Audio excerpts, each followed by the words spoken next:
예, 우리 서로 돌아오지 인사 한번 하시죠. 잘 오셨습니다. 네, 반갑습니다. 네, 우리 이경수 집사님 남편도 오늘 함께 오셨네요. 네, 우리 장로님 광고 시간도 하겠지만 오늘 이 자리를 준비해 주신 우리 모든 성도님께 다시 한번 감사의 말씀을 드립니다.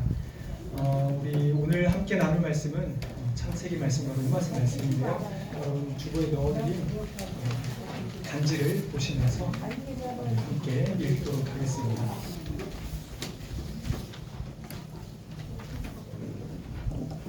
우리 그래도 자리에 일어나셔서 대로 창세기 말씀부터 우리 한번 전체 같이 다 읽겠습니다. 하나님이 그들에게 복을 주시며 하나님이 그들에게 이르시되 생육하고 번성하여 땅에 충만하라. 땅을 정복하라. 바다의 물고기와 하늘의 새와 땅에 움직이는 모든 생물을 다스리라 하시니라. 하나님이 이르시되 내가 온 지면에 씨 맺는 모든 채소와 씨가지 열매 맺는 모든 나무를 너희에게 주노니 너희의 먹을 거리가 되리라. 또 땅의 모든 짐승과 하늘의 모든 새와 생명이 있어 땅에 기는 모든 것에게는 내가 모든 푸른 풀 먹을 거리로 주노라 하시니 그대로 되리라. 로마서 1장 10절 말씀입니다.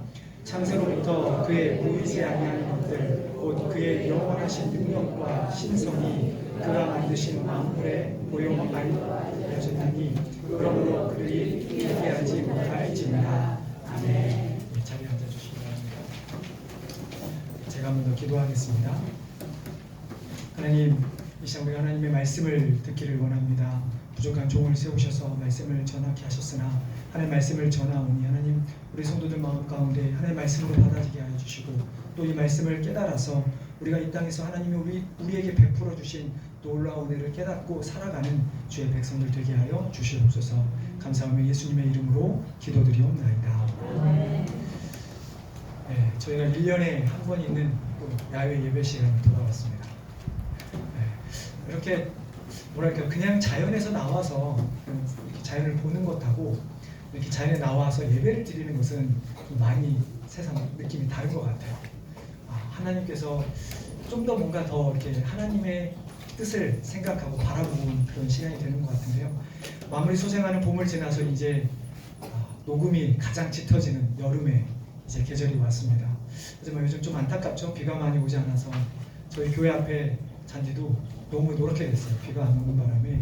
그래서 농작물이 가무는 것을 보면 좀 안타까운데요. 아무튼 이렇게 아름다운 자연을 보면서 우리가 하나님께서 이 모든 것들을 우리를 위해 주셨음에 우리는 감사를 드리지 않을 수가 없죠.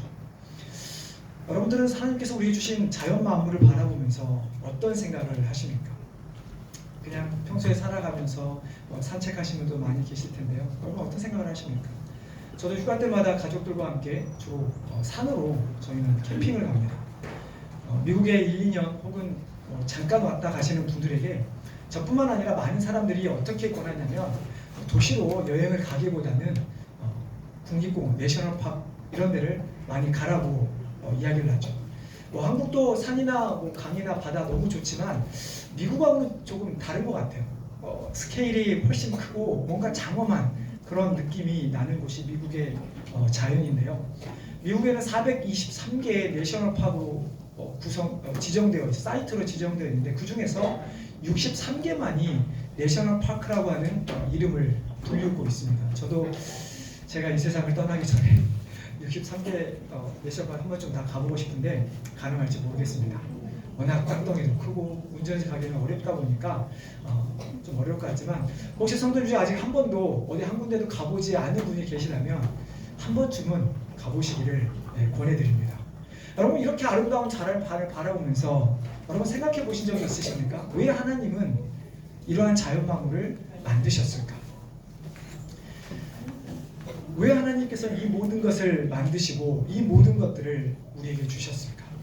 솔직히 우리가 어떤 특별한 생각을 하지 않으면 우리는 살아가면서 이 자연만물이 하나님께서 우리를 위해 주셨다라고 생각하는 것을 쉽게 하지 못하게 됩니다. 마치 우리가 살아가면서 반드시 공기가 있어야 되고 공기를 통해서 우리가 숨을 쉬며 살아가야 하는데도 불구하고 공기에 대한 어떤 지각을 잘 못하듯이 하나님께 주신 자연 만물을 바라보면서 왜 이게 우리에게 주셨을까? 이게 목적이 무엇일까? 라고 하는 생각들을 우리는 크게 하지 않고 살아가죠. 그래서 오늘 한 번쯤 뭐 또 언제 이 설교를 또 하게 될지 모르겠지만 오늘 한 번쯤은 자연 만물에 대해서 우리가 함께 말씀을 나눠보기를 원합니다. 오늘 우리가 읽은 창세기를 보면 하나님이 이 세상을 자연 만물을 만드신 가장 기본적인 목적이 나오죠. 무엇입니까? 바로 우리 인간들을 위해 만드셨다고 하는 것입니다. 창세기 1장을 보면 하나님이 이 세상을 창조하신 순서가 나와 있습니다. 오늘 제가 여러분들에게 절대로 잊어버리지 않게끔 창조의 그 순서를 알려드릴 텐데요.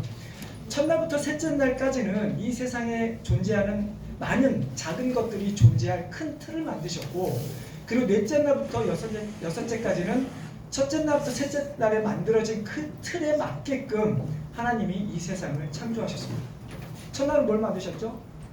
빛을 만드셨습니다. 둘째 날은 뭘 만드셨습니까? 궁창 위의 물과 궁창 아래의 물을 만드셨고, 세 번째 날은 뭘 만드셨느냐? 궁창 아래의 물 중에서 물을 한쪽으로 몰아서 육지를 만드셨습니다. 세 가지는 기억하시겠죠? 자, 그럼 빛과 관련된 것이 무엇일까? 네 번째 날은 빛과 관련된 해, 달, 별 이런 것들을 만드셨습니다. 그러면 다섯째 날 궁창 위의 물과 아래 물로 나누었으니 뭘까요? 새와 물고기를 만드셨습니다. 그리고 마지막 날에는 땅이 드러났으니 땅에 사는 모든 동물들을 마지막 날에 만드셨죠. 이 모든 것을 하나님께서 만드신 이유, 그것은 인간으로 하여금 가장 기본적인 것은 먹고 살도록 하기 위함이었습니다. 우리 29절 30절 한번 여러분 눈으로 한번 보시기 바랍니다. 제가 읽어드리겠습니다. 하나님 이르시되 내가 온 지면에 씨 맺는 모든 채소와 씨가 진 열매 맺는 모든 나무를 너에게 주노니 너희의 먹을거리가 되리라. 또 땅의 모든 짐승과 하늘의 모든 새와 생명이 있어 땅에 기는 모든 것에게는 내가 모든 푸른 풀을 먹을거리로 주노라 하시니 그대로 되리라.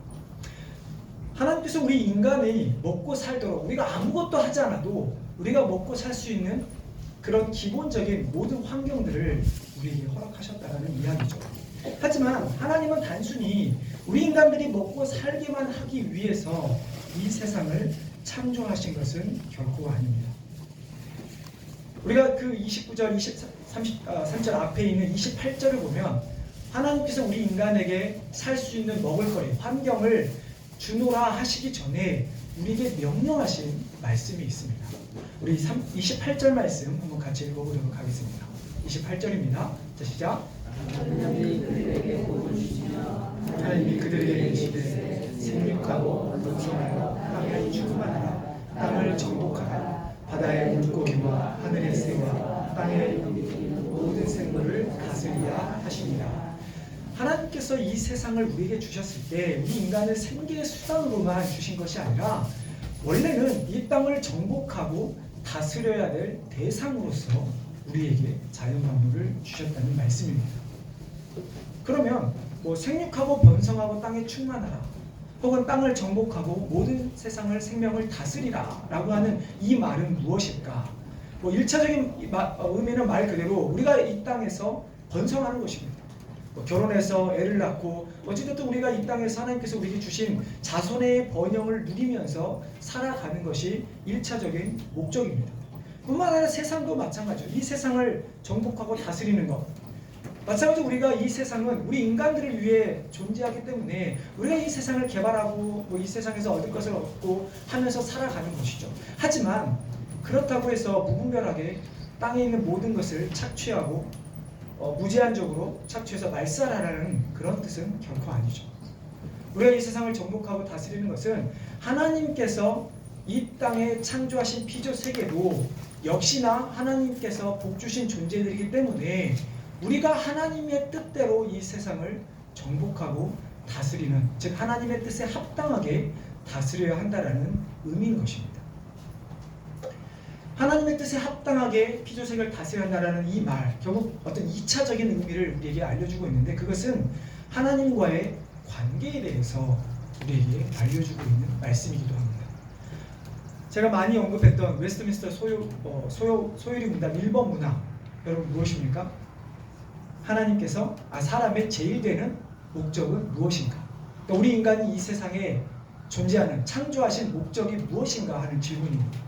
그 질문의 답은 하나님을 영화롭게 하고 그를 영원토록 즐거워하는 것. 하나님을 영화롭게 한다는 것, 우리가 잘못 생각하면 마치 우리가 하나님께 영광을 올려드림으로 하나님을 계속해서 영화롭게 만든다라고 우리가 착각할 수가 있습니다. 하지만 하나님이 그런 존재신가요? 하나님은 아직 뭔가 영화가 좀 떨어지신 존재셔서 우리 인간이 계속해서 영광을 드려야만 하나님이 영화롭게 되는 존재일까요? 만약 그렇다면 우리가 죄를 지어서 죄인이 되었는데 우리가 어떻게 하나님께 영광을 올려드릴 수 있을까?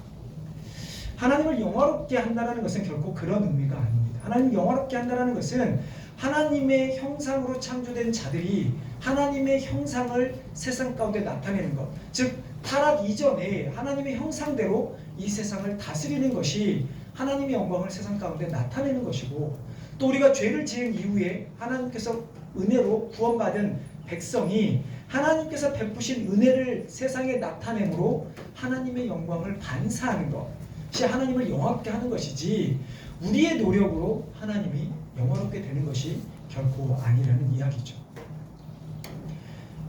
그래서 하나님의 뜻에 합당해 세상을 다스려야 한다라는 이 말은 우리가 하나님의 뜻을 깨달아서 하나님의 영광을 세상 가운데 나타내는, 반사하는 거울처럼 나타내는 자들이 되어야 한다는 말씀입니다. 그럼 우리가 어떻게 세상에 하나님의 영광을 반사시킬 수 있을까? 하나님이 나타낼 수 있을까? 결국 하나님과의 관계의 말씀이죠. 우리가 하나님을 알아갈수록 하나님의 관계가 깊어져야 우리가 하나님의 그 영광을 세상에 나타날 수 있게 되는 것입니다.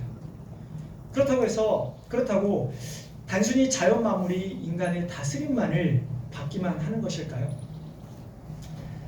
분명히 자연 만물은 하나님께서 우리에게 다스리라고 명령해서 우리로 하여금 하나님의 영광을 나타내는, 하나님의 영광을 받아야 되는 존재로서 피조세계가 존재하지만, 오늘 로마서 1장의 말씀은 결코 일방적인 관계라 말하지 않죠. 그래서 로마서 1장 아까 말씀 다시 한번 읽어보도록 하겠습니다. 창세로부터 그의 보이지 아니하는 것들, 곧 그의 영원하신 능력과 신성이 그가 만드신 만물에 분명히 보여 알려졌나니 그러므로 그들이 핑계하지 못할지니라.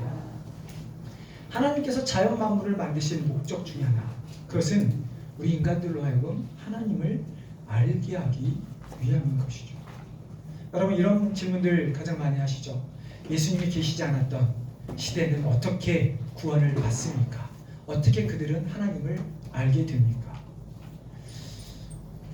성경은 우리에게 보이지 않는 하나님에 대해서 어떻게 알 수 있는가를 세 가지를 통해서 이야기합니다. 첫 번째는 당연히 성경입니다. 하나님께서 우리 주신 이 말씀, 이 성경 말씀을 통해서 우리는 보이지 않는 하나님에 대해서 알 수 있게 되죠. 두 번째는 무엇입니까? 양심입니다. 세상 사람도 이런 말을 하죠. 하나님 믿지 않는 사람이 또 양심의 가책을 받다, 양심에 꺼려 껴서 이건 도저히 못하겠어, 양심에 따라 행동해라, 이런 말들을 하죠. 이 양심이라는 것이 어디에 왔을까? 우리 인간으로 하여금 도덕적 판단을 하게 하는 이 양심, 아무리 어린아이를 할지라도 뭔가 자기가 잘못하면 부모 앞에서 쭈삣쭈삣합니다. 왜 그럴까요? 네, 양심이 찔려서. 아이들이 그게 양심이 찔린 것은 모르지만 내가 뭔가 잘못을 했구나라고 깨달을 수 있는 것이 바로 인간에게 주어진 양심이라고 하는 것입니다. 여러분, 이 양심은 무엇입니까? 왜 우리에게 이런 양심이 있는 것일까? 제가 로마서 2장 13절부터 15절 말씀을 읽어드리겠습니다. 하나님 앞에서는 율법을 듣는 자가 의인이 아니오 오직 율법을 행하는 자라야 의롭다 하심을 얻으리니, 율법 없는 이방인이 은성으로 율법의 일을 행할 때는 이 사람은 율법이 없어도 자기가 자기에게 율법이 되나니, 이런 이들은 그 양심이 증거가 되어 그 생각들이 서로 혹은 고발하여 혹은 변명하여 그 마음에 새긴 율법의 행위를 나타내느니라.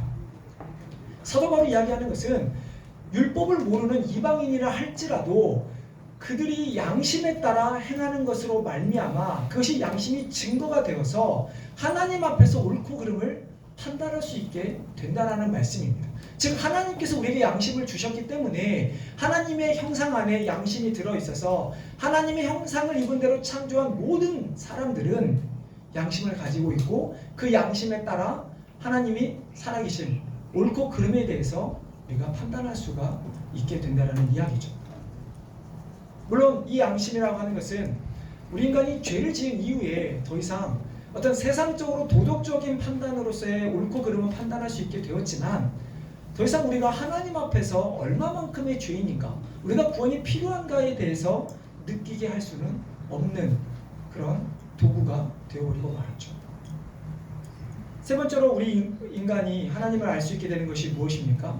그것은 바로 자연 만물입니다. 오늘 우리가 읽은 말씀처럼 하나님께서 이 세상 만물 가운데 이 세상에 보이지 않는 하나님의 그 신성과 능력을 따라 이 만물을 지으시고 그 가운데 나타내셨다라고 사도 바울은 말씀합니다. 그렇다면 우리는 자연 만물을 보면서 그냥 우리가 다스려야 될 존재, 우리가 먹고 우리가 필요한 대로 쓰는 그런 것으로만 바라볼 것이 아니라 우리는 이 세상을 바라보면서 살아계신 하나님을 우리는 느낄 수 있어야 하는 것입니다. 여러분, 이 세상에 돌아가는 것이 그냥 우연히 돌아가는 것인가요? 해가 뜨고 해가 지고 비가 오고 눈이 오고 꽃이 피고 꽃이 지는, 어느 날 씨를 뿌렸더니 우리가 잘 키워서 열매가 맺는 우리의 능력으로 이런 모든 것이 이루어집니까? 이 모든 자연의 섭리는 하나님의 섭리로 이루어지고 있다는 것을 우리는 너무나 잘 알고 있습니다. 그렇기 때문에 우리는 이 세상을 바라보면서 무엇을 경험해야 되느냐? 하나님의 능력과 신성, 하나님의 살아계심을 우리는 반드시 체험해야 하는 것입니다. 제가 알기로 저희 교회도 가정에서 혹은 산에 가서 산책하신 분들 참 많이 있습니다. 여러분, 산에 가셔서 좋다, 그래 몸에 좋아 이렇게만 생각하실 것이 아니라 아무리 인간이 손대지 않아도 하나님께서 키워놓으신 이 자연 만물을 바라보면서 하나님을 한번 경험해 보시기를 바랍니다. 정말 하나님을 한번 묵상하는 그런 시간을 가져보시기 바랍니다. 그저 걸어가면서 세상적인 이야기 하지 마시고 하나님께서 우리 인간을 위해 만들어 놓으신, 우리 인간이 살 수 있도록, 또 하나님을 알 수 있도록 보이지 않는 하나님의 능력과 신성을 알 수 있는 그 자연 만물을 여러분 한번 경험해 보시기를 바랍니다. 오늘 우리가 이렇게 나와야 함께 예배하는 것, 여러분 즐거우시죠? 네. 교회에서 예배당에서 예배 드리는 것보다 뭔가 좀 자유롭고 즐거우시죠? 근데 여러분, 야외 예배 드리는 것, 우리의 즐거움을 위해서 이렇게 밖에 나와서 예배 드리는 것이 결코 아닙니다. 오히려 야외에서 예배 드릴수록 여러분, 자연을 바라보면서 우리는 하나님을 더 경험해야 하는 것입니다. 오히려 교회에서 드리는 것보다 찬양을 좀 더 적게 부를 수 있고 기도도 적게 할 수 있고 실은 설교도 제가 짧게 할 예정입니다. 하지만 우리는 이 가운데 하나님을 더 경험하는 그런 예배가 되어야 하는 것이죠. 우리의 즐거움이 아닌 하나님께만 영광 드리는 예배. 너무나 자연스럽고 익숙하여 자연을 눈에 보이지 않는 공기처럼 여기지 마시기를 바랍니다. 최소한 우리가 예수 그리스도로 말미암아 구원받은 백성이라면 정말 우리가 이 세상을 바라보면서 하나님의 이 세계가 하나님의 형상대로 돌아갈 수 있도록, 하나님의 뜻에 맞게 이 세상이 다스려질 수 있도록 우리가 최선을 다해야 할 것입니다. 그렇다고 제가 여러분들에게 동물 보호 혹은 자연보호에 대해서 하라는 것이 결코 아니죠. 우리가 하나님의 형상대로 하나님께서 우리에게 맡겨신 이 자연, 하나님의 뜻대로 돌아갈 수 있도록 예수님이 오시는 그날까지 이 세상이, 이 자연 만물이 우리의 자녀 손손 대대가 살 수 있는 그런 곳으로, 그리고 우리 자녀들이 또한 역시 자연을 바라보며 하나님을 경험할 수 있는 곳으로 우리는 다스리면서 정복하며 나아가야 할 것입니다. 우리가 이 세상을 바라보면서 정말 하나님의 은혜에 감사하며 이 세상 가운데 더욱더 우리의 주신 사명을 기억하고 이 땅의 자연 만물이 회복되는 그 예수님 오시는 그날까지 우리는 그날을 바라보면서 복음을 전하며 나가는 귀한 교회 또 성령 되시기를 주님의 이름으로 축원합니다.